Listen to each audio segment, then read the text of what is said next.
It's the London Lowdown.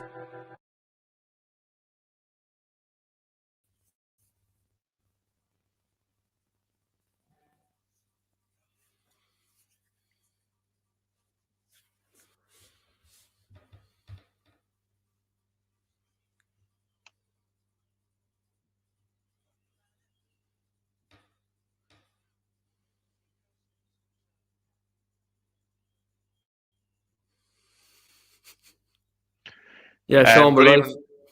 Good evening, everyone. Welcome to the London Lowdown show, which is a branch of the weekly Armchair Kickoff.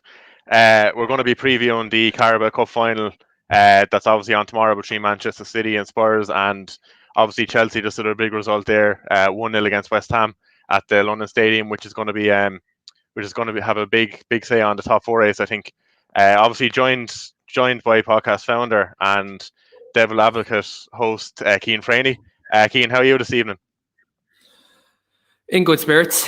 I think just my point of view, from United point of view, to see our fans unite today and obviously protest against our owners, and to see the fan base actually be united for once has kind of put me in a good mood, put a good spring in my step. And obviously big game against Leeds tomorrow. So for myself, in good spirits today. And obviously, look, it's good to kind of come on and obviously talk about other clubs other than United on the channel. Yeah. Look, I know it's a London show, but just to quickly touch on it, like the scenes kind of at Old Trafford today. It's they got a big crowd there, haven't they? Yeah, there was 3,000 Manchester United fans there today, obviously in protest of the Glazer ownership. Look, I think whether you support Manchester United or whether you don't, I think you look at their ownership over the last 16 years. They need to leave the football club, and I think this Super League showed their true colours, not only to all United fans but to all fans around the globe. And again, I think for me, especially this week, it was good for the rival fans to actually see how bad their ownership is, and for them to actually see it for themselves with the Super League news. Now, luckily, the Super League now is gone. And hopefully now, I know has been a big talking point all week, but now hopefully with the run-in that everyone has things to play for at the end of the season. Yeah. Let's hope now football is the talking point kind of going forward, because this week has kind of overshadowed a lot of great football last weekend. Leeds drew at Liverpool on Monday, very good performance. United beat Burnley for the first time in 6 years, last week. You look, even Jose Mourinho, even Tottenham wasn't barely even talked about because of the Super League. And it's something that we would have loved to talk about. Yeah, so I think Super League is just massively overshadowed football as a whole. But finally now, big Carabao Cup final tomorrow. Obviously, United playing Leeds, Chelsea just played a London derby against West Ham. Hopefully football takes centre stage now.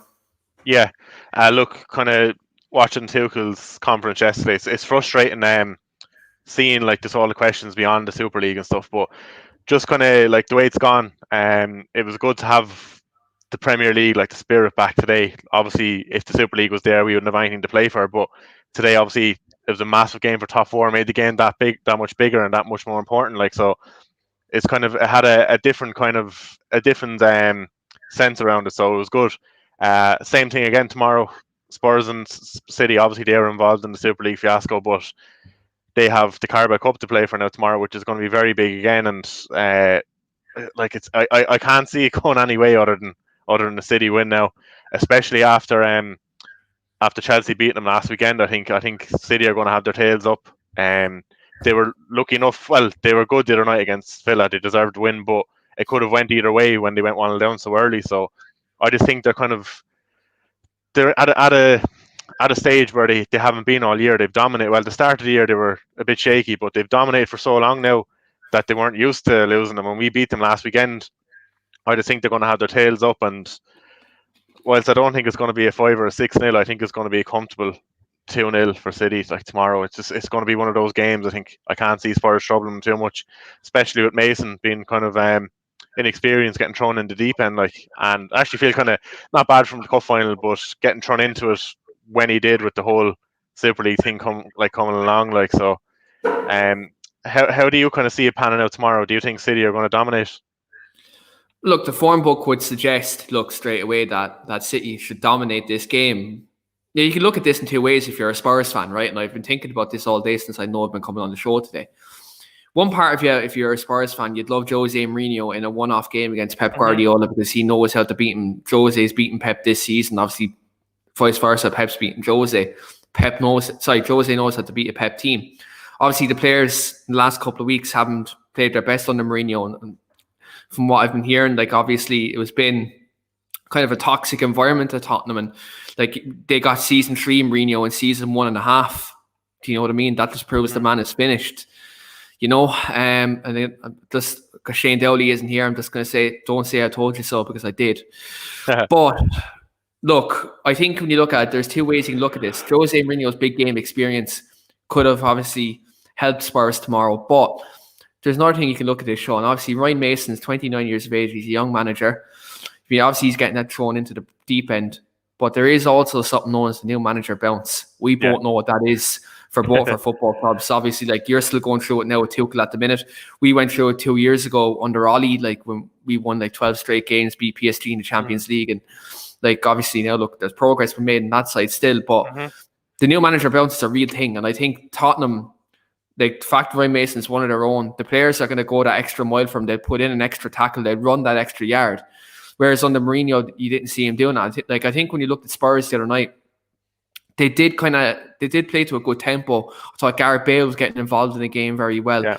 I think Son played well. Now, obviously, Harry Kane is 50-50 for tomorrow. We don't know if he's going to play. That's obviously a big factor in tomorrow's game, if Kane plays or not, because obviously when he drops into that kind of false 9, kind of /10 role, and he gets on the ball and makes things happen. When you have the likes of Son and Bale running that way, coming inside, especially the way City's fullbacks play in terms of coming in field, I think that could be a very big thing, for Spurs. But I'd be interested to see kind of how Mason sets Spurs up tomorrow, because they have a few options in midfield. Now, do they go with, let's say, a Højbjerg and Sissoko in midfield and try go physical? Let's try hold them up for as long as you can and try and nick a goal on the break. Do they maybe go for more of an approach to Højbjerg and Ndombele, played Ndombele back a bit further and play Lucas in the 10? That's what Mourinho was doing. Or does Harry Winks even come back into this situation? Because I've seen Spurs fans this week, like on Twitter, I've seen Spurs fans talking about maybe bringing Winks into the fold because he's good on the ball and he can obviously sit as well and do a job there. That wouldn't be out of the realm as a possibility. Does he come in there? Obviously, Joe Mason likes him. So I think you have to look at and say Spurs have a few options. And I think Spurs, is just very important who they start at the back. Yeah, who they start at the centre half is a very big concern. Like if I was a Spurs fan, and if you're looking at Eric Dyer starting centre half against Phil Foden in a false 9, he's going to have a very long evening. I would be looking at Toby Alderweireld and Davison Sanchez. Actually, no, sorry, Toby Alderweireld and Joe Rodon. Actually, sorry about that. I made a mistake. Yeah, I like Rodon. Yeah, Rodon is very good.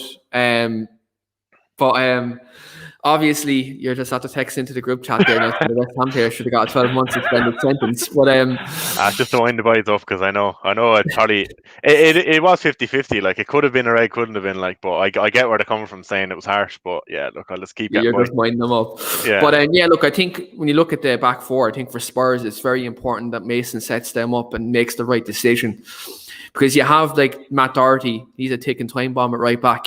He's more of a wing back than a right back. Serge Aurier, there's a threat of him giving away a penalty in every game he plays.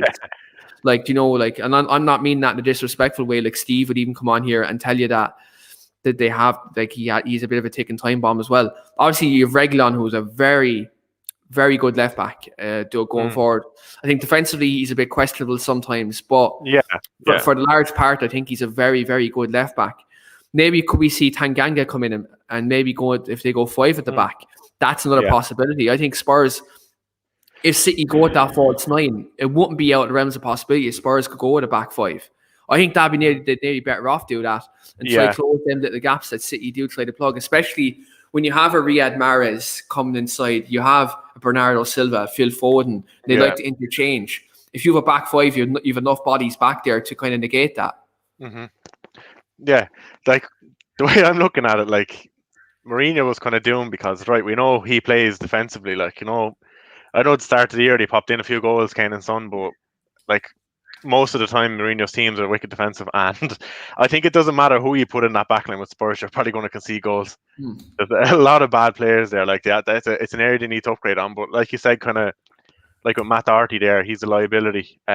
He was he's a good player going forward, but he was protected at Wolves playing that five at the back. And look, if they went with the option you were talking about there, five at the back, I suppose some of the Spurs fans wouldn't be opposed to Doherty playing there.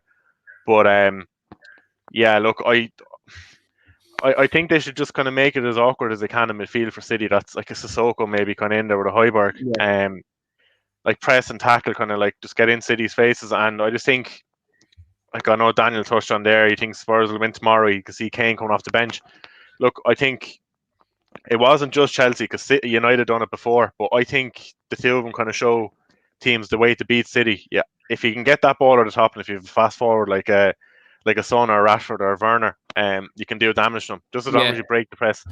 They're so good. They're probably the best in Europe at pressing and kind of going on the front foot. But if you can break that press, you're going to get 2 or 3 chances a game minimum. Even if City are playing very well, like if you can get through there, and I think that You've seen that with both Chelsea and United games, that when you break that press and you stay organised and you stay compact, there is always a chance against Man City. I think about this, it's like almost when 2 years ago when you go to Anfield and that first 20-25 minutes of the game, you kind of have to keep Liverpool quiet though before like they'd get going. I think this could be the same thing with Spurs. I think they have to, like the first kind of 60 minutes, I think Spurs might have to park the bus, to be brutally honest. I think, as you said, get Sissoko, get Højbjerg in there.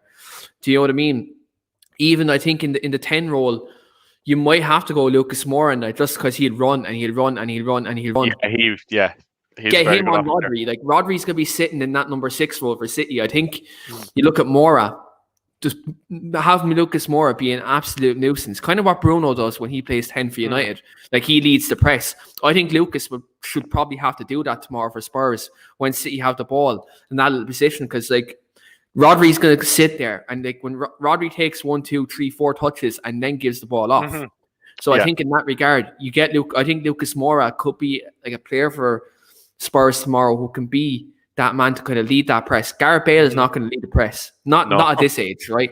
But on the ball, he's very good. Gareth Bale, I think, like could be a very pivotal player for Spurs tomorrow, like in terms of that. But I think Lucas Moura played that 10. Like that just depends if Harry Kane starts. If he starts tomorrow, if he doesn't, then Lucas will probably be the false 9, and you probably will have Bale on the right, Son on the left, and like Spurs might even go 3 midfield. They may go Højbjerg, Sissoko, and Ndombele. Do you know? I think that's a possibility. It just depends if Harry Kane's fit or not, whether they go 4-2-3-1 or 4-3-3. Yeah, look, I personally, I think I'd rather get the 3 men in midfield. I don't know, like from a Spurs perspective, like obviously Spurs fans would know more than us. If they do go with 5 at the back, if you can get the 3 and the 2, like kind of play Son and even Lucas up to do the pace if Kane is not on. But look, if you're not going to go with the 5 at the back, I'd actually rather 4-3-3, to be honest, with 3 in midfield, and he'd fit Sissoko in there beside Højbjerg and maybe Ndombele. Lo Celso hasn't really cut it the last few months for me, any games I've seen him playing.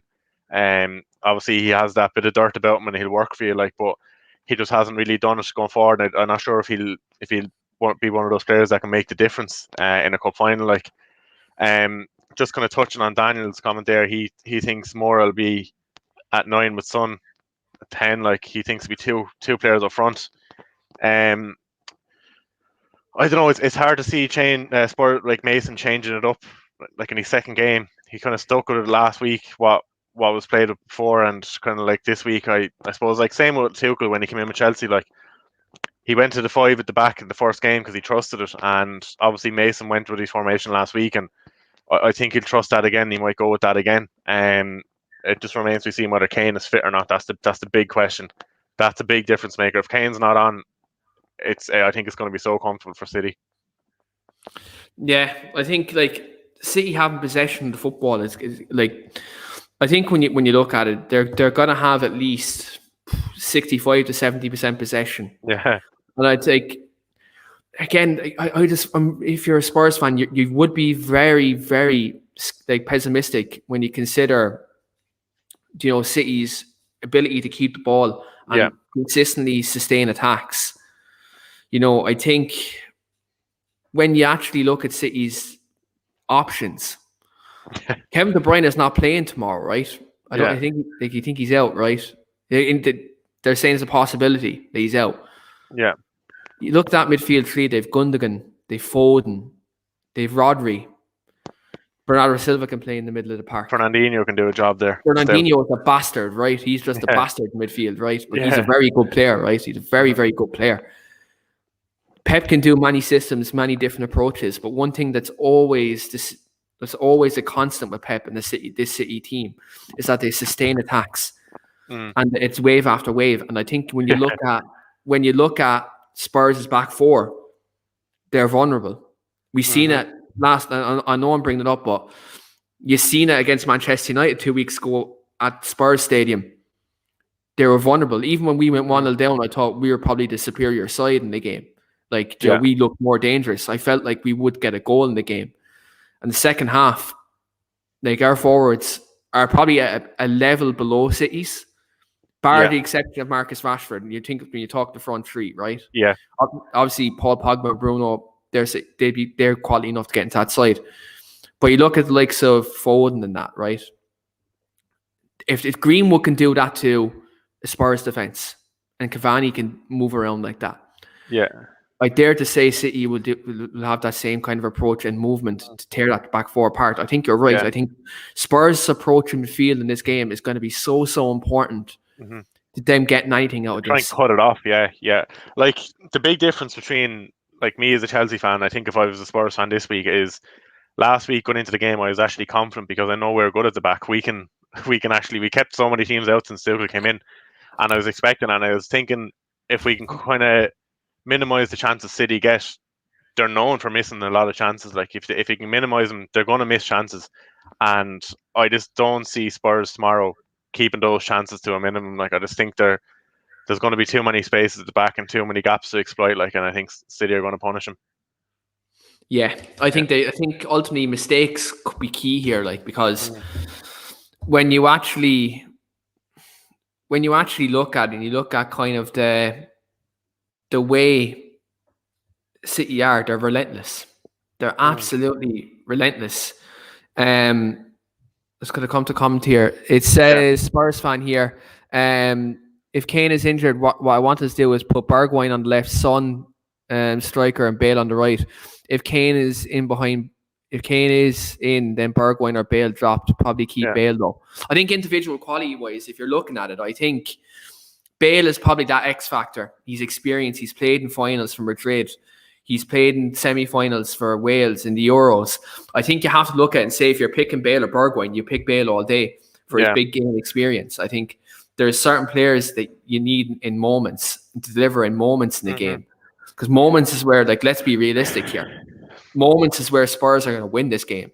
It's not going to be by sheer domination. It's going to be by latching onto the ball in the box, getting that half chance and scoring a goal. I think, and again, if Harry Kane is playing, the fear factor for City is always going to be there with the best number 9 in England playing against them. Yeah, because he gives them something different, especially if City lose that ball. And Kane can pop it quick to Son, pop it quick to Bale, play a quick 1-2 and they're in. That's how quickly they can hit you on the counter. Like, Spurs are very good at that. Yeah. But again, like, if you're a Spurs fan, I think it's just a massive concern with the centre backs, with the right back. I think left back's the only place where they're reasonably okay, because if Reguilon has a good game, they're okay. But you look at the centre backs, Alderweireld is experience should be there. Like, he should be experienced enough to kind of get a Sanchez or a Rodon to kind of get him through, pull him through the game. But I think, like, if you play Eric Dyer centre half against Phil Foden, I feel Phil Foden is probably going to start in the. Yeah, he shows if De Bruyne is not playing. Yeah, I think Phil Foden will play in the false line because Aguero isn't fully fit, and I don't think he trusts Jesus in the biggest games, especially when, like, since the derby, he hasn't really put trust in him now. Yeah, like, Jesus is only going to play in big games where, like, it's not going to be that often, but games where Guardiola might think that City might be kind of level in possession. Like, say, was it Real Madrid last year in the Champions League? He knew Madrid are good at keeping the ball, and he played Jesus in the two legs over that to do a lot of tracking back, and he's good off the ball like that. But like in a game like tomorrow where City are going to have a lot of the ball, I just don't see him starting. Yeah, absolutely. Like, and again, I don't think he's good enough to be a starting striker for City every season. Yeah. Hence why they're looking at Haaland, like, do you know what I mean, at the moment? And Yeah. obviously Lukaku, there's talks Lukaku going to City as well, which I definitely don't want to see happen, because I can just imagine him coming back to haunt us, you know? Yeah, he's who I want with Chelsea. Like, I really want Lukaku back in the summer. Yeah, and Daniel Daniel Levinson is here in the comments here. He says, talk about possession there, Keane. Spurs are a counter-attacking team. They'll let City have the ball. They won't mind having 30 to 35% possession. That's true. But at the end of the day, the attacking players they have on their side, Jose Mourinho crippled them this year. They shouldn't be a team that has 30% possession. When you have midfielders like Ndombele, when you have players like Son, Kane, Bale, when you have players like Højbjerg who can break up the play in midfield and retain possession, they shouldn't be a 30% possession team. But realistically, against a City team that's going to have more of the ball, who have more quality midfielders, you would expect them, yes, to have less of the ball. But week in, week out, no. Week in, week out, no. Spurs shouldn't be a 30% possession team. Yeah. There's actually something I want to touch on there, Keane. We're going on about like Kane and kind of like Reguilon and stuff like this Spurs team. Just Daniel kind of, the comment there, he's asking, how many Spurs players do you think could get into the City team? Reguilon gets in at left back. I think Reguilon will get in at left back. Yeah, and Kane obviously gets in. Son gets in ahead of Sterling.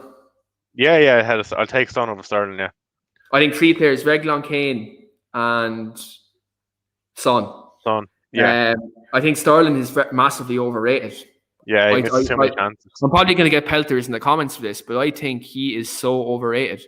Yeah, I know, I agree. I completely agree. I've been saying it the last while as well, and he just misses too many chances. And like a couple of years ago, I think it was the 17 or 18 season where he was brilliant. Like, he had it then, and he just doesn't put enough away. Like, and I don't know, it's just, I just don't rate him as highly as some. Like, I wouldn't even, if England have a fully fit squad at the Euros, I wouldn't start Sterling. I think England's two wingers, right? If they're playing 4-3-3 and Kane starts, right? Kane's up front. Kane's a striker. Yeah. You're Foden on the right and Rashford on the left. On the left, yeah, I'd have Rashford over Sterling, yeah. And again, that this is me, an Irish person, not having the invested interest in England, but Rashford and Foden definitely. Yeah. Just a comment there from the Spurs fan again. He thinks Son, Kane, Reguilon get in. Like we said there, he agrees. He said if Bale was more consistent and played like he did versus Palace, Burnley, and Southampton, then he could easily make it. Yeah. Look, agree with that again, because obviously I'm not putting him in right now because of the consistency and that you mentioned. He's played well the last, I think it was 13 games. I think he's one of the guys said something. He's like 8 goal contributions in the last 12 games or something. But there was a little bit of an argument in our group chat yesterday, weren't there? About Gareth Bale yesterday. There's a bit of shit stirred there. Yeah. But look, I really do rate Mahrez. I've been to a lot of live games over the years, like in that with Chelsea, and like the kind of biggest standout individual performance apart from Messi, when I seen him play, was Mahrez against Chelsea. 0-0 draw, like there was no goals in it, but he was so good live. He just glides along the field like no one can keep up with him. Like, but like obviously we know the heights that Bale has reached over the last couple of seasons, and I'm not sure if he's going to get back to that ever again. But if he did, for the Spurs fan in the comments there, I completely agree with you. If he was at that level or even just below that level, he had a chance of getting in the mix. Like, if Mourinho played him more this season, he probably could have kept his job. Let's be honest here. I think if Mourinho done more to play Gareth Bale, there's moments in games where they've drew games where if they started Gareth Bale, he could have got a goal or two or an assist or some sort of contribution, and he could be a couple of more points better off. He could be sitting in 4th or 3rd right now. Do you know? Definitely. I think Jose Mourinho, I didn't want to make this show about that man, right? Because at the end of the day, it's a big cup final, right? But he shot himself in the foot. That man, like with some of his decisions, team selections, and this overall his way of management, he shot himself in the foot at Tottenham Hotspur. I know Steve probably disagrees with me, but I still think there's a lot of quality players still at that football club, and they should be, realistically, Tottenham Hotspur should be higher up in the table, like with the quality they have. Yeah. In their squad, like when you look at when you look at players like Bale, you look at players like Son, you look at players like Kane, you look at players, obviously, Toby Alderweireld, do you know what I mean? Hugo Lloris, World Cup winning goalkeeper and captain. Like, you look at these players should be in the top 4 minimum. Like, you look at a team like Leicester City. If you look at Leicester City's team man for man with Spurs, is it much better? No. Probably the midfield, right? Leicester probably have a better midfield than Spurs, right? But you look at the rest of the squad. I think Spurs have a better overall squad, and they probably should be higher in the table. But again, there's mismanagement by Levy, mismanagement by Mourinho. And again, Pochettino wasn't back when he was there either. But people tend to forget Mourinho's after bringing in his fair share of players in the year and a half that he was there. So I think Mourinho kind of shot himself in the foot. And again, I'm just like, he's finished. And I don't think he's going to make a return to the Premier League after this. Like, who's realistically out of the top 6 clubs, but big 6 clubs, right? People like to throw that term around, big 6, right? Who in their right mind in the big 6 clubs takes him back? Chelsea won't take him back for a term. Arsenal and Mourinho have history. That's never going to happen. There's more chance. They do like taking the finished like people from Chelsea, players and managers. But there's more chance of me managing Man United than Jose Mourinho ever again. I think that's just a fact of the way that ended.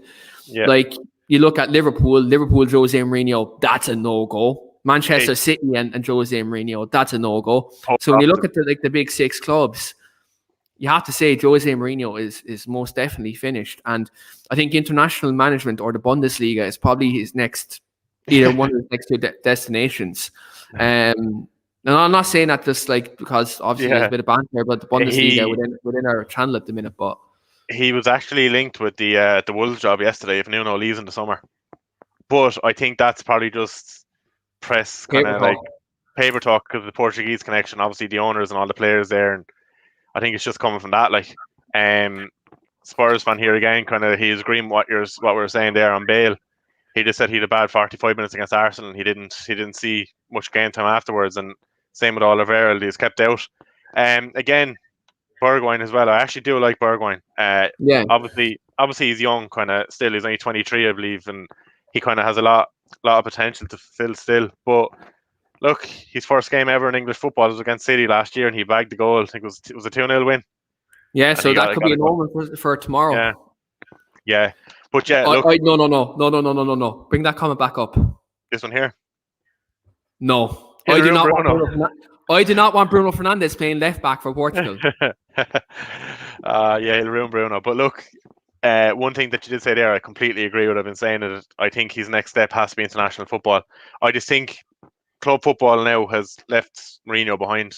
I just don't think he's kept up with the times, and he's kind of stuck with his methods that were good when he came into Chelsea first and when he was at Madrid, because the players back then were different. Like, just how they act and stuff. It's not got to do with social media, like how players are on that, or like people. I know after evolving. Yeah, and like I know people give it up about the likes of Pogba and stuff. I don't mind any of that. Like, that's just the way the modern game has gone. But the players nowadays, they're not as good at receiving criticism, like constructive criticism, and I think Mourinho kind of throws these players under the bus a lot. Does it a lot of the time, and it just doesn't work nowadays. And he hasn't learned that. Like, just hasn't learned. Again, that style of management is gone. Like, I think when you look at the way he done it compared to what Sir Alex would do, like Sir Alex knew when to give him criticism, but he also knew when to wrap his arm around the player. I don't think Mourinho knows when to wrap his arm around the player. Yeah, I think that's his problem. Do you know, like Rory? I absolutely agree. Rest in peace to Jose Mourinho's Premier League career. But no, like Jose doesn't know when to kind of wrap his arm around the player, kind of, and make him feel wanted. Like, you see what he done to Luke Shaw, you see what he done to Marcus Rashford, Paul Pogba. Obviously, at Spurs, what he done to Bale, what he done to other players there, Danny Rose. Like, you look at what he done at Chelsea. He exiled Juan Mata when he was 2-time player of the year 2 years in a row. Fell out with Hazard, fell out with Ronaldo, fell out with Sergio Ramos. He has a knack for falling out with big personalities and then ultimately turned the dressing room against himself. So I think Jose Mourinho's that style of management is done. And I think international football, where he always sees the team every couple of months, he won't have an opportunity to turn the whole dressing room against him. So I think maybe the Ireland job is probably the fucking most most likely job for him, because it'd be like Trapattoni 2.0, wouldn't it? Like, Yeah, completely. Look, we said there he only sees the international players every so often, but no Mourinho, he'd probably still manage to fall out with him. Like, he'd still do something. Like, but yeah, no, look, I completely agree. I think his Premier League career is finished unless he goes to someone like a Wolves and stuff. But I don't think he will, because his pride will be too strong. And then look, with his name, if he goes to a Wolves, like most other managers go to Wolves, and if they win 10 to 15 games a season, the fans and like the media be happy with him. But once he goes there, you know, the whole like media narrative, oh, Mourinho's going to get him Champions League football, the whole lot, the pressure will be back on again, and he won't do it with him. Like, that's just the way I see it. Like, comment there then from Smart there again, saying, I think no matter what, a manager should not blame his players for his poor results, which Jose has done. Look, I know all too well as a Chelsea fan from that second spell, and Keane knows as a United fan as well exactly what he kind of does nowadays, and just doesn't work. And look, a lot of Chelsea fans will be kind of like, they're kind of still Lampard stands and stuff, and I still do love Lampard, but it's something that he done as well here in his spell this year. I think he threw a lot of players under the bus again, which he could have picked up from Mourinho, but I think that was kind of one of the factors in Lampard kind of losing the dressing room, I think. But yeah, look, completely agree. Keane, you know yourself with Mourinho. yeah, look, what he done at Manchester United, he destroyed our dressing room. Like, United had to bring in a former player, right? Ole Gunnar Solskjaer was never on our radar for a manager, right? Never in a million years. And we had to bring in a former player and bring in all former players on the coaching staff to try to get the players feeling like Man United players again, because Mourinho absolutely demoralised the culture of the club. Mourinho tore our academy asunder. Our academy structure was very, very poor when Mourinho was at the club. Now, since obviously Ole came in, there's been a lot more focus on United's academy, and everything behind the scenes seems to be very good. There's a feel-good factor at the football club. But I think, like, when you look at Jose Mourinho, that style of management is finished. Like, you can't do that in the modern game. Players are a lot more fragile now. Players are, they're a lot. I hate to say it, because these players are around the same age as me and you now, Sean. But like, we grew up playing ball ourselves, and people are softer now than they were years ago, back in the late 90s, early 2000s. And I think you have to say the world is a different place. Like, mentalities are different. And it's just not the same game. And that's why managers like Mourinho, that's why managers like Roy Keane, that's like managers like that now will never succeed in this game now, in this present game, than years ago, because mentalities are different. And everyone is not a bastard, you know. That's just the best way to put it. Yeah, definitely. Yeah, I know. Completely agree. Completely agree with that.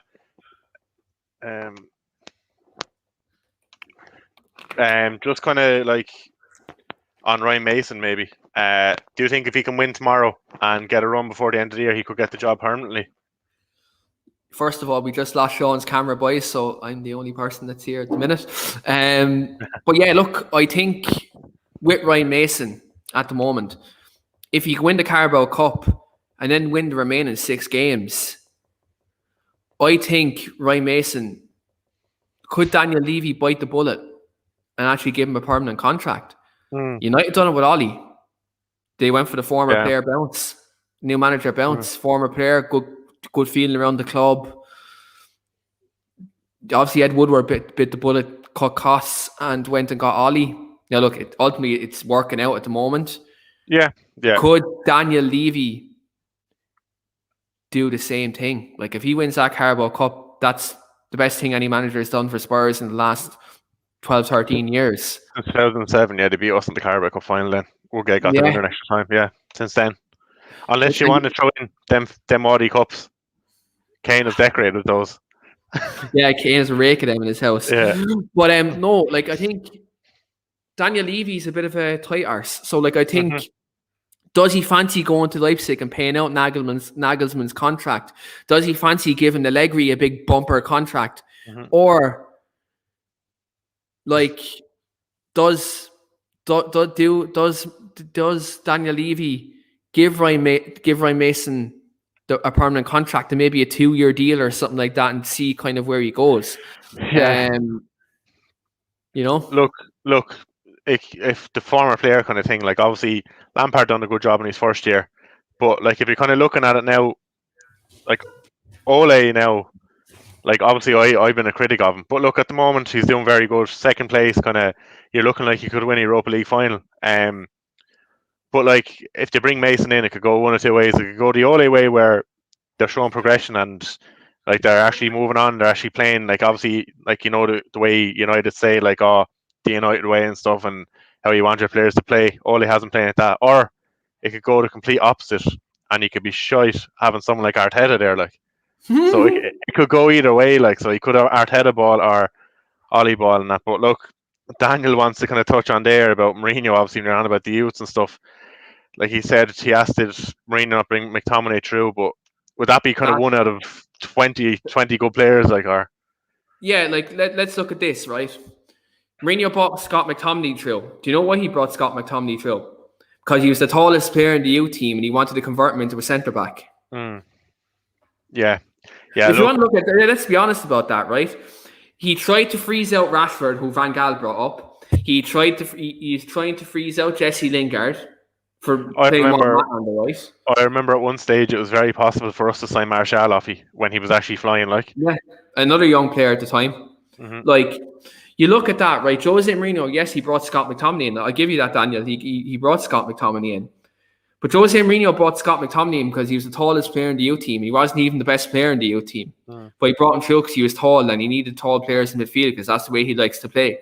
Like, the fact he played Scott McTominay ahead of Paul Pogba in a Champions League Champions League last 16 game against Sevilla is criminal.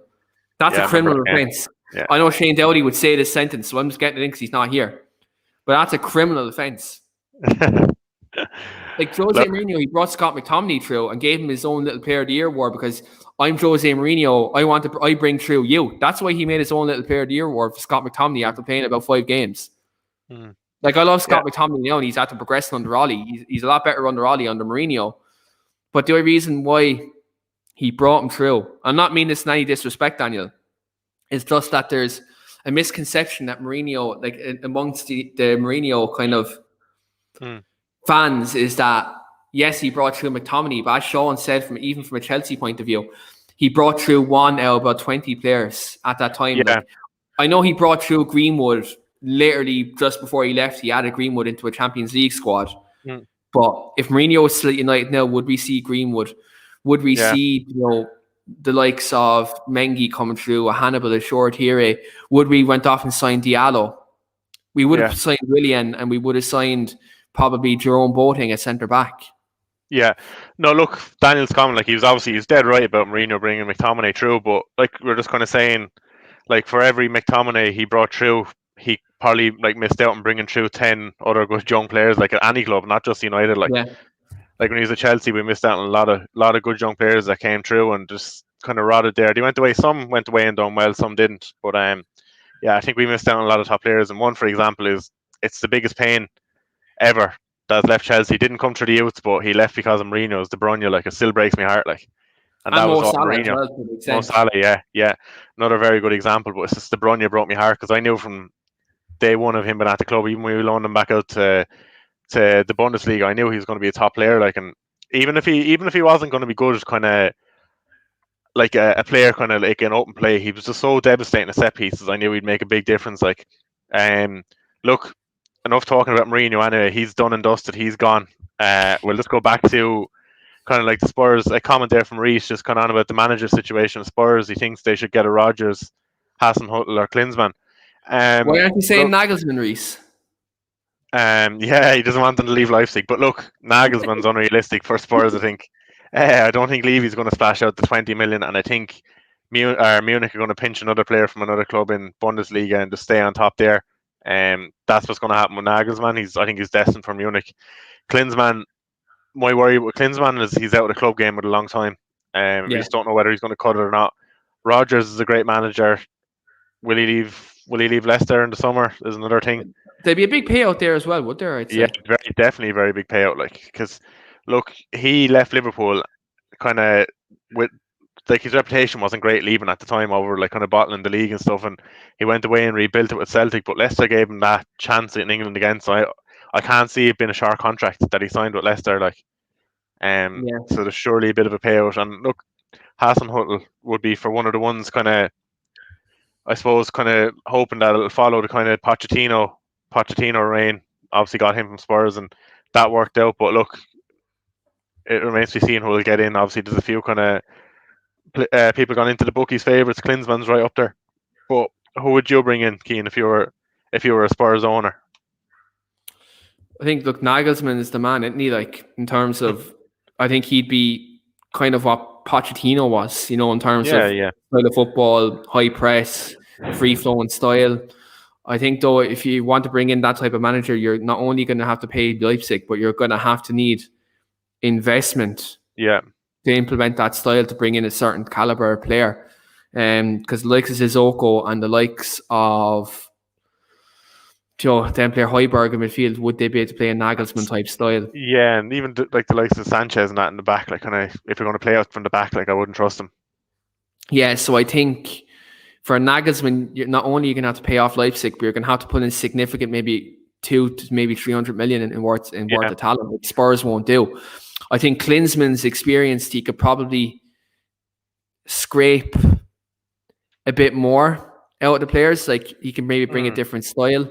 Obviously, Brendan Rodgers is known for getting the most out of what he has, and what Brendan Rodgers also does have is experienced coaches behind him, and he always likes to have a good structure in the youth team. He'd utilize Spurs youth players. Like, you see, there's players like Troy Parrott and stuff like that who would probably get a chance, within Spurs academy.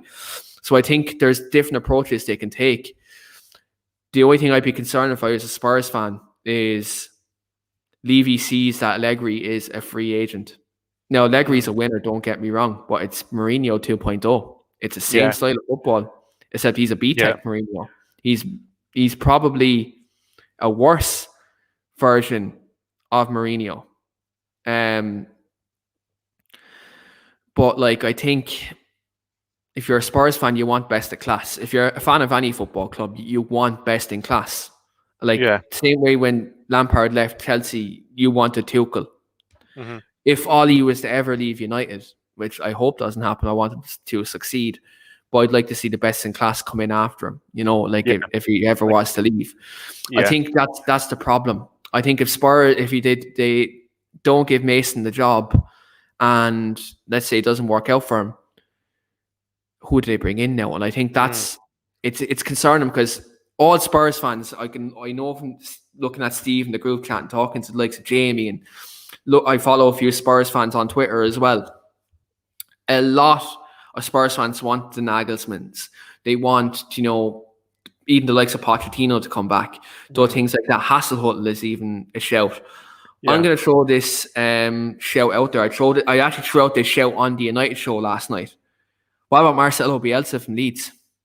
Wouldn't be a bad shout actually either, yeah. Plays very good football. Now, yeah, look, could suit the players as well. And he has young players. He's used to using young players. He likes to bring young players through. And again, but the only thing about it is Marcelo Bielsa doesn't like to work with big teams. Like now I know the comments are probably going to say straight away Spurs aren't a big club or whatever the fuck they want to throw out there. But they have quality players and they're a Champions League level team. If you're a Spurs fan, you'd want a Nagelsmann. Maybe you'd want a Bielsa. Maybe like even would Graham Potter be a shout from Brighton? He plays very good football too. Yeah. Which remains to be seen, really. Yeah, look, comment there from Daniel again, asking, do you think Nagel's going to be interested in the Spurs job? Look, if Munich wasn't around, he might be, but look, if he get offered a Munich job, it's definitely a step up. But like what I think is what would definitely put him off is, like you said, Levy is tight, the money's not there at Spurs. Like, he's going to be like walking in to a job where he might not get the backing that he needs, and his career could be not. He won't get a job after, but his career is at risk if he goes to like Spurs. Don't get back to. It could be like AVB all over again, couldn't it? Yeah, exactly. That's a very, very good example. Like, exact same thing could happen. Look, if from a neutral kind of point of view, who I'd actually like to see coming in. I wanted him to come to the Premier League years ago, and I think he'd actually work with Spurs because he doesn't really need big backing either, and he's good at young players. As Erik ten Hag from Ajax. Don't need option. And look, he stayed there a long while now, good few years. So I don't think it'd be too hard to get him out of there. If you want something fresh and something new, but I think he'd be another good option. And obviously, kind of who's been linked the last couple of days is Maurizio Sarri, and he's a strong talk to him taking over there. Look, he'd be a decent option. He wouldn't. I don't think he'd win Spurs anything, but I think he'd have him in with a shout to kind of get in top four again because like he's not a bad manager at all. He actually done a decent job at Chelsea, but it's just kind of the football is so flat. Like it's just pass, pass, pass. But It's like Van yeah, Gaal, like. yeah, exactly like that. Like yeah, and just kind of give Daniel recognition again. Tuanzebe, he was another player Mourinho brought through. Was he Keane or? He played 2-3 games. Yeah. Look, he gave Axel a look in on it at least, and McTominay because that's probably two players you can say he kind of brought into United from the youth system. Just to kind of touch on Reese's comment there around about Nagelsmann. He said he's previously stated in an interview it's too early in his managerial career to take charge of one of the world's biggest clubs as he's still only less than 6 years as a pro manager. Wait, Reese, so I'm just going to question that, right? So I seen one of your earlier comments just above there, right? You said Nagelsmann to take over United in 2023, so he'd only be 8 years into his pro managerial career, so he'd be stepping up from Leipzig to Manchester United in 2 years' time. The biggest club in the world. That logically, Reese, is that the question, the logic behind that, mate?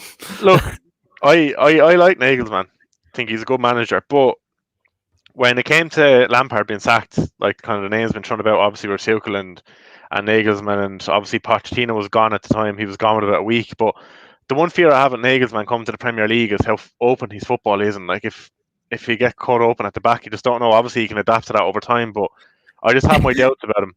Imagine like Nagelsmann, right, playing that high line with Harry Maguire playing centre back. Centre back, yeah. He would have been destroyed. But like, look, kind of have my doubts about Tuchel as well at the time, but they've been put well behind me. He's obviously a top class manager, and look, maybe Nagelsmann could kind of adapt his game to the Premier League and not have that high line. I don't think it would work in the Premier League, but look, he has very big potential. And look, fair play to him for going to Leipzig and kind of working his way up. Obviously, kind of like the likes of say Lampard and say even Arteta and that kind of they got straight into a big job and didn't have to work the way up. The likes of Tuchel and that kind of worked their way up through mines and stuff in Germany, and it's worked for them. Like it's stood for them, and maybe that'll stand for Nagelsmann as well. We just don't know. Give him a few more years, but I do think he's going to end up at Munich in the summer. To be honest with you, I think Munich are well-run clubs. So like, if he goes to a Bayern Munich, then like, look, I think he'll have enough support there to kind of cover his flaws. I think, like, he can learn more, obviously work with bigger and better players. Whereas I think if he came to United, there's still a lot to work on. I think.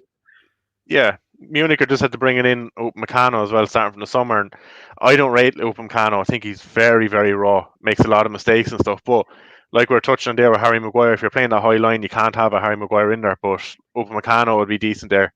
Kind of has a lot of pace now. He's a lot of recovery pace. So maybe it's kind of made for Nagelsmann to go in there now. Spend a couple of years at Munich, like.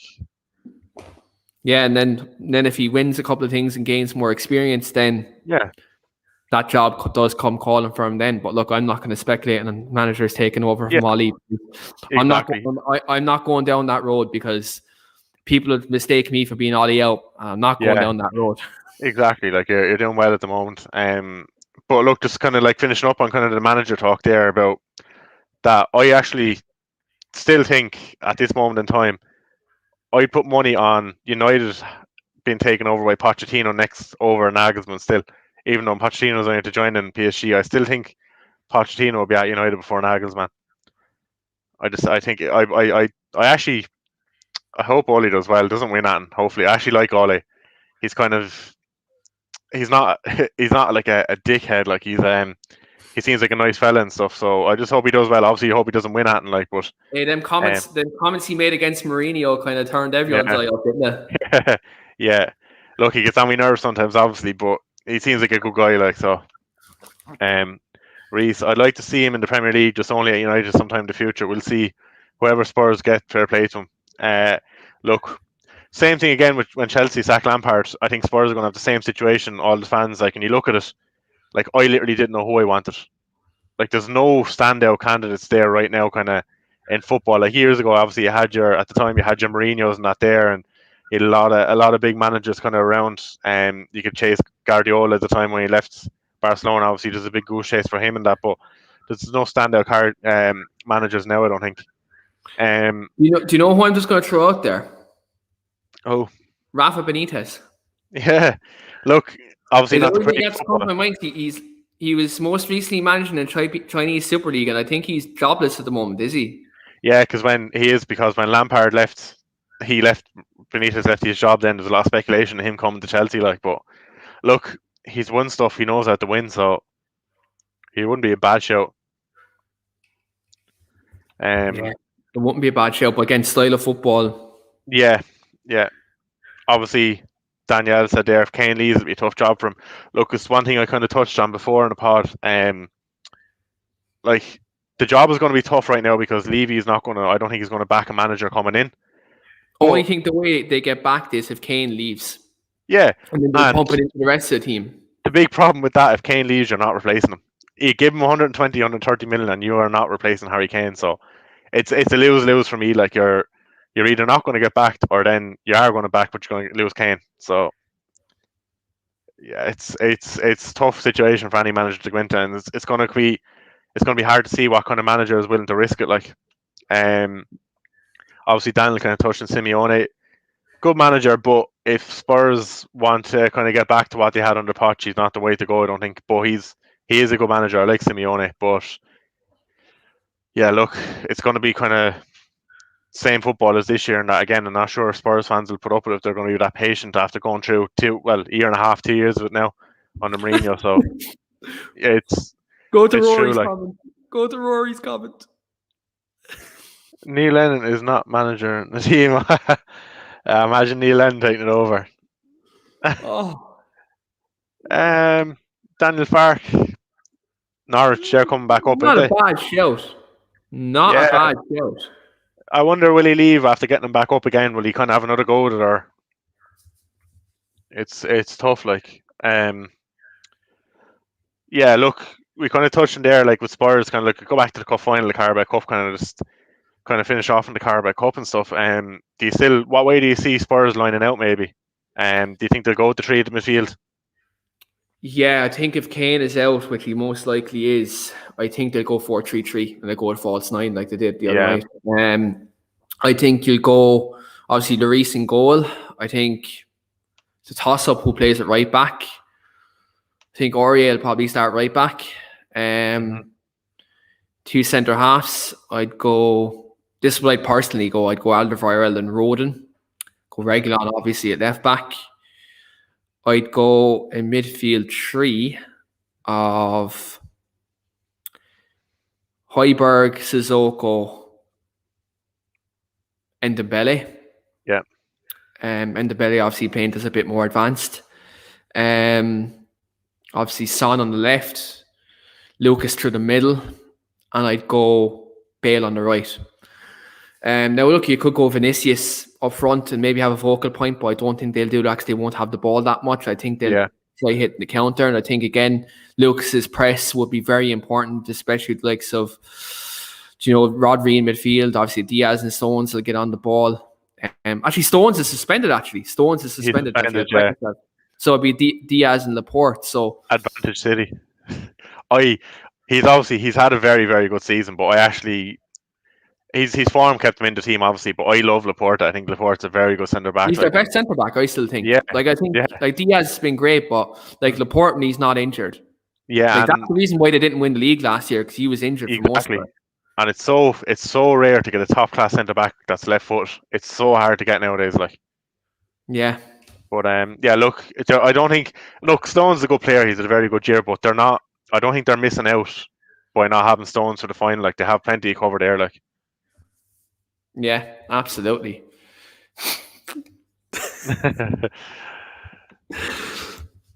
Yeah, Spurs need to drop Dyer for centre back to be given a chance. Yeah, look, if I see Eric Dyer starting tomorrow, you're going to see my group chat and you're going to see the debt emoji just thrown into the group chat.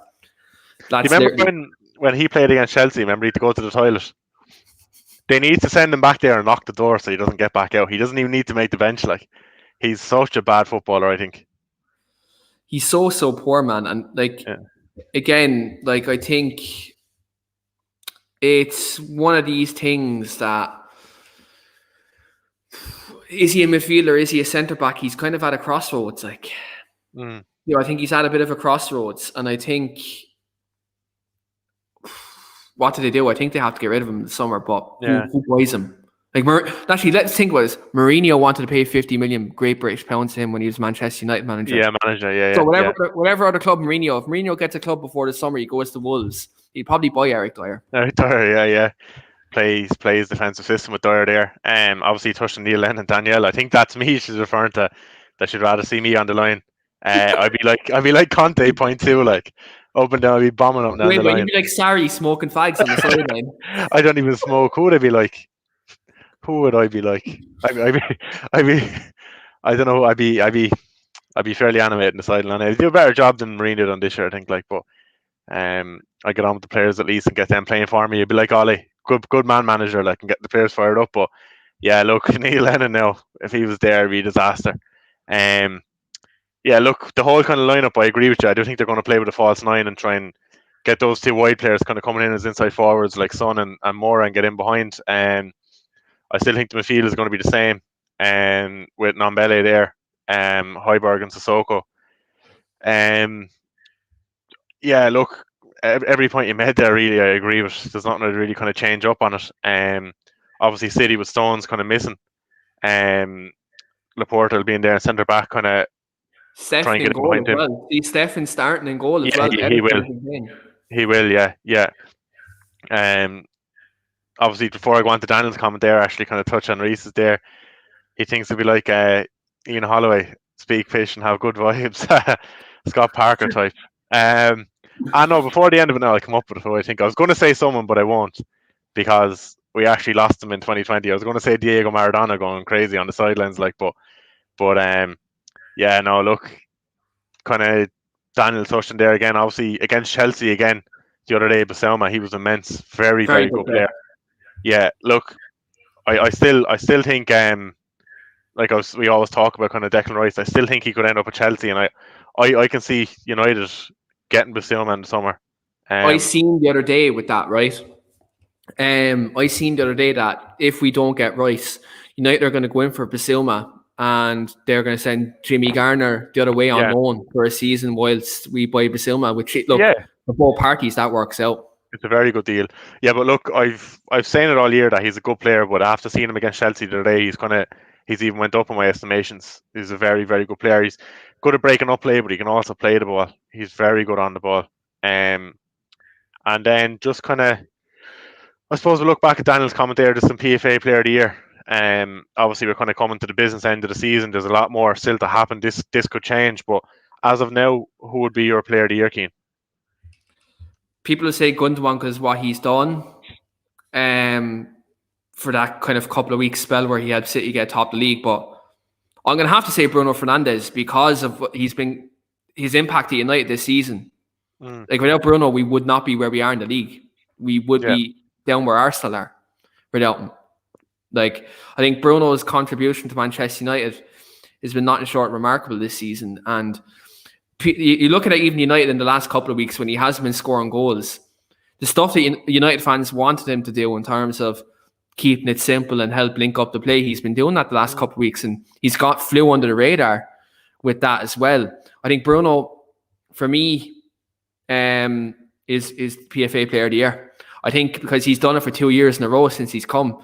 He's been producing and scoring goals. Now, obviously, people can talk about this so-called myth about this, he doesn't perform against the big six. You can shove that up your arse, as far as I'm concerned, to be brutally honest with you. But I think Bruno Fernandes is there. But if you're looking at any other player, I think Gundogan is most definitely a shout. I think Ruben Diaz is most definitely a massive shout. I think Diaz has been fantastic this season and probably the difference for Manchester City this season. But I'm going to have to wear my heart on my sleeve for this. I think Bruno's impact over in 18, like nearly an 18-month spell, has been unmatched. Yeah. No, look, there's one thing that I'll say that I kind of completely agree with you is that Bruno, like he's playing a team that are not going to win a league title, but yeah, he's still joint favourite to win PFA Player of the Year. Says a lot, like, about Bruno. He's a fantastic player in that. Like Danielle actually said there, I don't think there's actually a standout for it. Like, there's obviously heaps of fantastic players like Bruno and Gundogan and that, like, but there's none that stand out more than the other for me. Does Luke Shaw deserve a mention to being the top 5 or 6 players? He deserves a mention. He's definitely in the top 5 or 6. And obviously, the one thing that doesn't stand for him is he's a left back, and it's something I don't agree on. Like, obviously, we'll know from experience with, like, say, the Ballon d'Or and that, for example. There's defenders playing each year. Look, I know he hates saying it, but Van Dijk, the year Liverpool won the Champions League, and that he was fantastic. Now, he didn't deserve player like the Ballon d'Or, but I think if he was an attacker, he'd stand a better chance of winning it. It's just the attackers get more praise, like, and that's the only thing that stands against Luke Shaw. But yeah, look, he's definitely in with 5 or 6, the top 5 or 6 players, and I wouldn't be surprised to see him get nominated. That's how good he's been this year. But yeah, just the whole left back thing, we kind of won't stand for him. Do you reckon Mo Salah gets a nomination because his goal scoring record this season, even though his performances haven't been there, but his production has? Yeah, look, he plays for Liverpool, so the Premier League are going to have him in the nominations no matter what. Like, they're always going to have one in. I still think they're the media darlings. Like, I don't think I ever think I've seen a team get as much coverage as they did the year they won the league, like, as any other team has ever won it. Interesting comment here as well. If they're basing it off January as well. Yeah, no, look, obviously Lingard when you're saying like since January, yeah, he's been absolutely fantastic. But kind of like the first half of the year, it will let him down. Like kind of on that point, like what I'd actually bring up is Phil Foden. He didn't play much at the start of the year, and he played really from kind of January, February on. He's been fantastic as well. That'd be another shout. But I think he's a shoe-in for Young Player of the Year. Oh yeah, he is. Yeah. Look, all along I was when Tuchel came in, I was kind of saying Mount is actually in with a shout, but I think Foden will get it now. Just what he's shown the last couple of weeks is unreal. Like, I think you look at the Young Player of the Year, Sean. I think there's 3 players here, right? You look at Foden, you look at Mount, and I'm going to say it's going to appease William. And I'm always saying because it's based off this season, but Bukayo Saka has to be a mention. Yeah, no, he's been fantastic. Yeah, a very good player. I'd take him with Chelsea in a heartbeat as well. One of kind of Williams kind of pet hates with Saka, like, at the moment, is his finishing. I agree with that. If he can add that to his game, he's going to be unbelievable. Like, England has so many good players coming through. Like, you look at that, like you look at last year, Greenwood had his purple patch and he broke through. Saka's having that same exact season that Mason Greenwood had last year. You know, obviously Greenwood's coming back into form now, but I wouldn't put Greenwood into the conversation for Young Player of the Year because start of the season he wasn't pulling up trees, and I'm just honest about that. But like, in terms of, you're looking at the standout 3 young players in the Premiership this season, Foden, Mount, then Saka. You know, I think if you're looking at the top 3 young players, I think they have been the standout. Reece James as well at right wing back as well. He's been very good. Like, Chelsea have had a few good young players, but like Mount is the only one that's going to actually kind of stand out, and he'll be in with a shout for the award. Something I don't agree with, but I think I read it yesterday, is the Young Player of the Year for under 24s, yeah? 23 under, is it? Because if this person's in it, he's going to win Young Player of the Year unless Foden gets it. But I don't think he should be in it because he's that bit older as Rashford, like. But if he's in with a shout for it, he's going to get it, like. Oh, well, look, if it's categories like that, I completely refute my statement. Yeah, I was saying Foden and Mount all along, but I think I seen something yesterday that Rashford's going to be in it because he's 23. I'll just double check now, but he is 23, yeah. Yeah, if Rashford's in there, he's going to win it. But if not, it's going to be Foden. I completely agree with your statement, like. Yeah, like, look, I agree with the comments. Well, I think Greenwood is a better player than Saka, but I think you're based off form. Yeah. All season now, obviously Greenwood has the same amount of goals and assists as Saka at the moment now, because he's after picking up a couple of goals in the last couple of games. But if you look at the start of the season until now, overall impact for both teams, I think Saka has had more of an impact. But Greenwood, I think, is superior. I think he's a better footballer all around. Yeah. Game. 100%. Yeah, look, Greenwood kind of has that talent that you can't kind of like teach. He just kind of naturally has it as well. And look, he'll kick on again next year. I have no doubts about Greenwood at all. Um, he has the talent there, and like, he's not going to ever flop, I don't think. Daniels, I think it's 23 and under from 1st of July last year. And then Reece said Shane, the PFA doesn't have a worst player of the year award. Trent. Yeah, I'd still bring him. I'd still bring him in the England squad. I wouldn't start him, but I'd still bring him. Yeah, bring him. You can carry the water bottles or something like that for the. Come here, Maybe the actually. water bottle. I tell you who's in with another shout for Young Player of the Year. I forgot about him as well. Calvert-Lewin. Fuck yeah. He's still under 23. That's a shout, man. I think. Yeah. That's a very big shout. Look, I think Rashford is still included. I was just looking there at the kind of nominees, kind of in. I think it was the Daily Express wrote it last week. Obviously, they would have researched it and stuff. So I think Rashford's still in it, but obviously, if he's in it, he's going to get it. But Calvert-Lewin is a very good shout again. He's played the whole season. He's scoring goals. So yeah. Look, player of the year. Like I kind of didn't give my answer on that. Look, I agree with you. Bruno been up there. Personally, I probably will give it to Bruno. But like obviously, City are probably going to win the league. Diaz or Gundogan will probably get it. They're going to get it. For me personally, I give it to Diaz because we spoke about there the reason City fell away so bad last year is because Laporte was injured. This year, Laporte hasn't really played much, and Diaz has made Stones look like a rock. Beside him, a centre back, he's made the difference. I give it to Diaz, but like when I touched on the Ballon d'Or, attacking players seem to get a lot more recognition. I think Gundogan could possibly get it. But look, if you're going to be giving it to an attacker, I'd give it to Bruno over Gundogan. Yeah, I would. I agree. Yeah, look, we kind of spoke about the teams, the managers and stuff there. I think it's the most important part now. Carabao Cup final tomorrow. Who do you think is going to win, and what way do you see the scoreline going? My head is telling me City 3-0. My heart and my Manchester United badge here is telling me Spurs 2-1. Mm-hmm. I'll go. Fuck it. I'll go for the new manager bounce. Fuck it.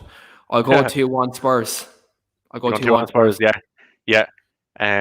Look, very possible that the new manager there we spoke about last week, Steve mentioned in the group chat, could be Mason's destiny just to come in and win it. Like, Daniel,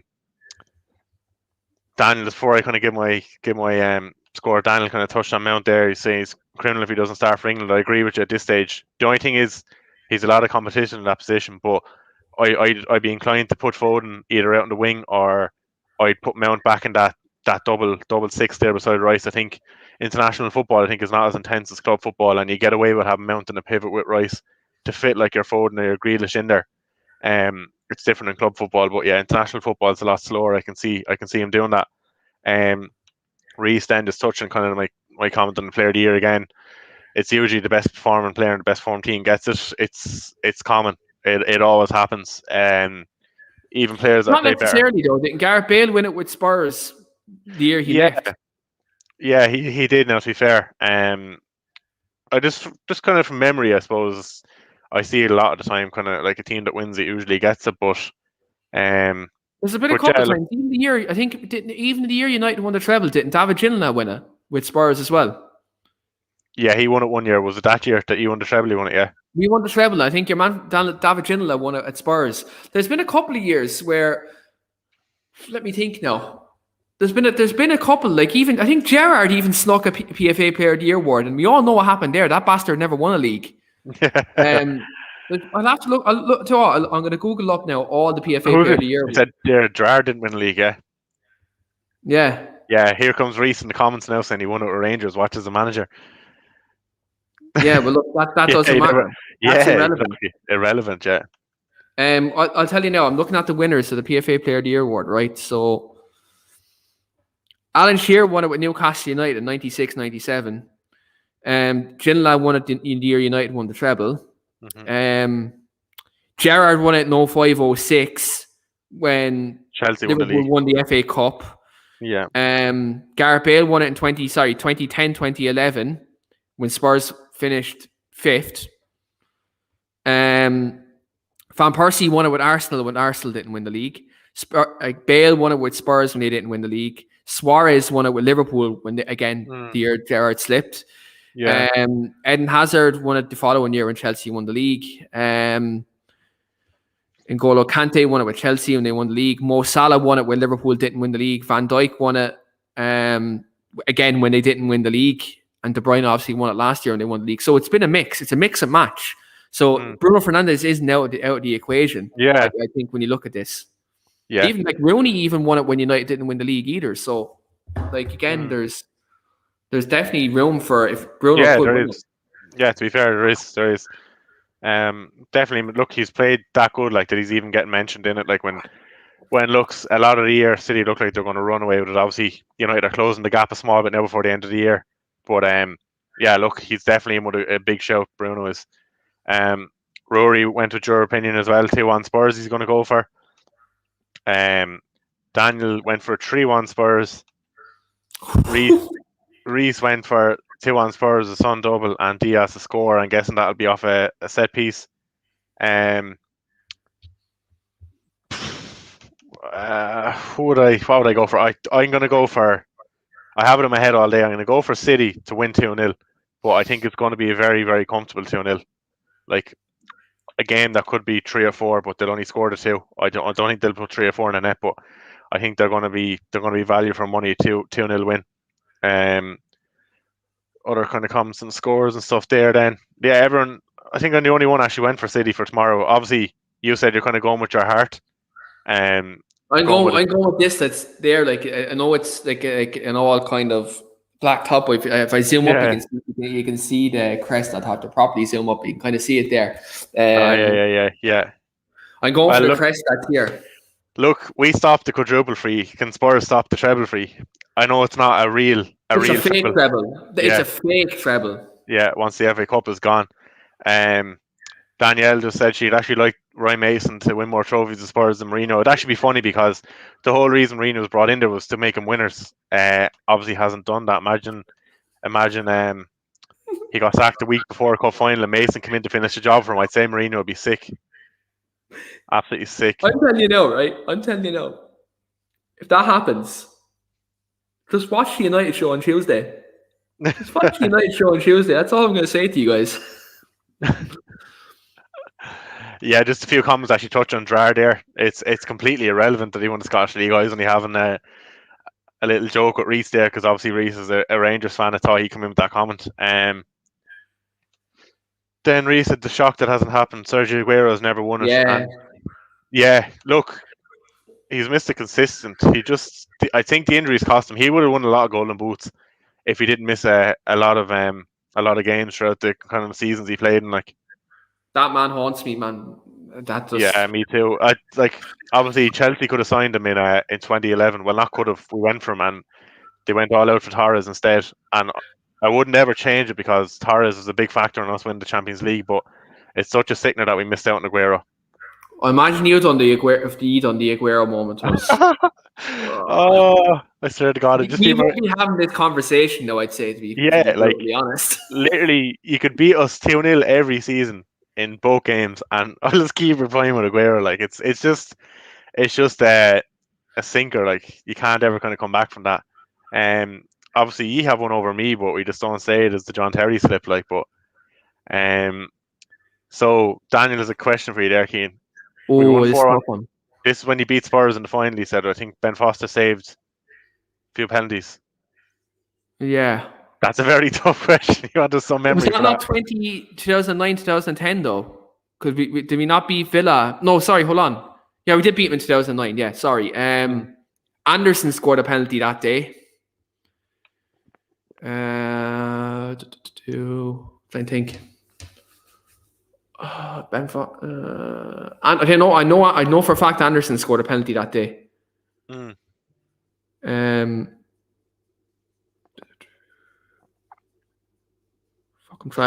really stuck here. Did Giggs score a penalty? I think Giggs might have scored. Surely Rooney took one, did he? Rooney. I go Giggs.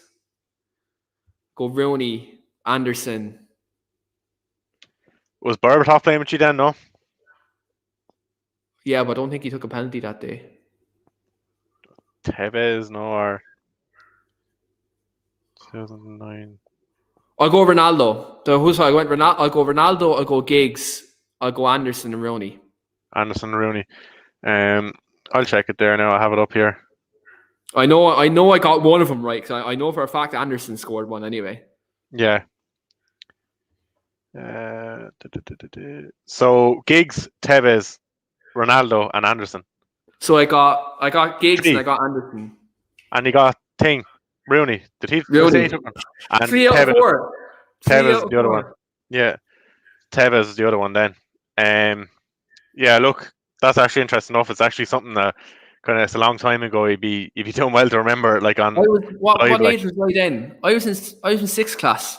So it's a long time ago. Like Rooney, no. So it was Ronaldo then, was it? It was Ronaldo then. I got mixed up. Hold on there now. Yeah, it was Ronaldo. Ronaldo instead of Rooney. Yeah. Yeah. No, look, there's actually been classics over the years in the Carabao Cup finals. Like a lot of big games, and hopefully. The one I went to in 2017, and they got a broken nose. To be fair, like when we scored the winner, I thought he was like 6'5" in front of me, and like when Herrera whipped in the ball to Zlatan literally nutted it in, and like the fella standing in front of me jumped up off his chair and caught me. Like it wasn't like intentional, but he caught me right in the nose. My nose just went like busting with blood while celebrating a goal. And your man was asking me, "Am I okay?" And I was there jumping around. I was like, "Look, you're fucking grand, boy. Like we're winning." I thought it was going to be that lad that you were staring at an interview there on MUTV, was it? No, that was on the United stand. Yeah. No, where is it now? We'll get the picture up for our viewers. So I made my YouTube debut before I had my own YouTube channel, guys. As you can see, I'll zoom up on me.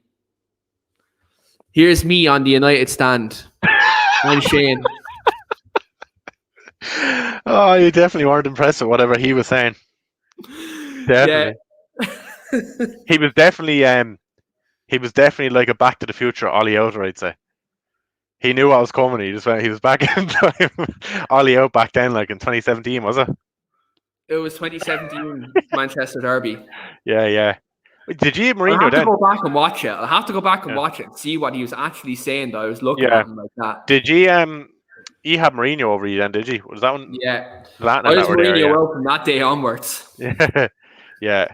No, look, we have our score predictions in there. Kind of how we think it's going to pan out. Hopefully, we're going to have a really, really good game. On our hands, like obviously as a neutral kind of point of view. Was that in the Stretford end, Daniel? Was that in the Stretford end? He was behind the goal in 2017. So I was behind the goal as well. We actually could have been near each other, man. It could have been. It's very, very possible. Look, before we kind of finish up or anything, Keane, we obviously have a lot of shows and a lot of content coming up. Obviously, you have Lou McCarry on next week. If you want to kind of touch on that for the viewers. Yeah. So on Thursday, I am interviewing Lou McCarry for Manchester United and Celtic player. So I will have him on the podcast. That will be a pre-recorded show. And that will be released on Thursday, either before or after the Europa League tie against Roma. Obviously, coming up on Tuesday, I am joined by Callum McFadden, where we will be looking ahead to Manchester United's big Europa League semi-final against Roma. Obviously, Monday is always Three Devils and the Gooner. Well, Three Devils, and the Gooners, because we've a second Gooner now, Sophie. Oh, Sophie, yeah. So we'll have that show will be back on Monday. I need to find out of Sean what we want to do with his Champions League preview for Chelsea next week. So we'll sort that out too. And United show obviously will be back on Friday as well next week. Looking ahead to the big one, obviously against Liverpool. So look out, there'll be Manchester United and Liverpool fans on that. As always, you know yourself, that gets us heated as fuck. So do tune in for that. And also, there's one last thing I want to touch on. Obviously, all United fans today. I'm so proud of all United fans showing up today and really showing up and showing your support for the football club against that ownership. And I'm happy that Arsenal fans done it yesterday, and hopefully other fans that were affected by the Super League follow suit. And obviously next week before the Liverpool game, there's another protest planned. Look, absolutely to everyone who was going to that. Show your voice. Again, I can't stress enough how important it is we try to get these people out of the football club. Regardless of you support the manager, regardless if you love the manager, regardless if you love people who do fan cams, regardless if you hate people who do fan cams. This is a time where you should all put your differences aside, and this is where you need to be united by name and united by nature. So I absolutely encourage all of you, obviously, go next week, socially distance, do what you need to do, and just ultimately we all follow a common goal, which is getting the Glazers out. Yeah. Look, Rudy's comment there saying his dad's a Liverpool fan and he's Glazer out. I'm going to say the exact same thing. Like, as a Chelsea fan, like, I've nothing to do with United. I don't like United as a club. Like, not even as a club, but I've too many friends that are fans, so I'm obviously going to dislike them. I still want Glazers out. Like, they're just parasites, and it's not only the Glazers, it's like FSG and stuff. The same as them, and the same with Gillette and Hicks that were at Liverpool before FSG. Same thing, and Stan Kroenke. I think they all have the same goal, and they don't have the success of the clubs at heart. It's just all about money and stuff. And I don't mind people making their money in that, but they're already billionaires, and there's not like that shouldn't be their goal. If they're going to take over a club, they should have the fans in their mind and want to give the fans a good time. And I just don't think the Glazers are going to give United that. So I'd be all for getting the Glazers out as well. I'd support the protest. And look, as a Chelsea fan, I actually hope to see the protest United had today.